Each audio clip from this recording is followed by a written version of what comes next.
So we are going to be talking about registration, authentication, and authorization today. And we're going to be taking a look at some of the features that are built in to MVC5. And just to clarify, authentication is basically, it deals with identity, that the user is who they say they are. Totally different than authorization, because authorization deals with permissions. You know, does this user have permission to make this change or access this data? Authentication is basically identity. In MVC5, you can use social media to authenticate users. And the advantage of this is that you don't have to have all of the overhead of storing registration information. You can let the social media companies handle that. And so basically they end up having to log into their social media account. And then the social media company sends a little message back to MVC that says, yep, this person is who they say they are. Now, if a user doesn't want to use social media to log in, MVC does have its own little registration system, complete with a registration database. And we'll be taking a look at that as well.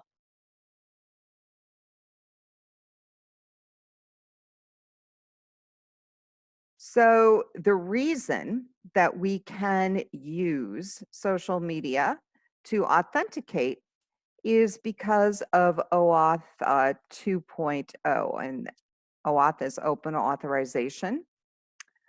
And basically, it is used to authenticate identity. And as I mentioned, the user logs into their social media from your app. Social media provider sends MVC a confirmation that, yes, this is who they say they are. OWIN is also involved in authentication.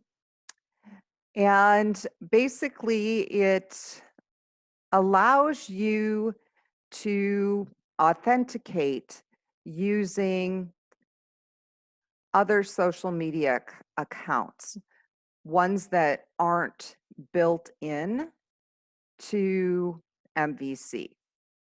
It is considered middleware for .NET web development. So let's say you wanted to authenticate with LinkedIn.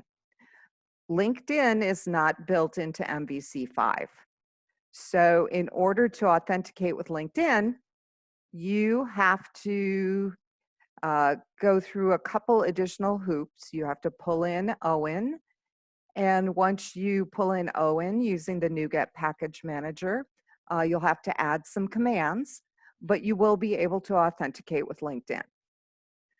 So OWIN and OAuth, they kind of go together.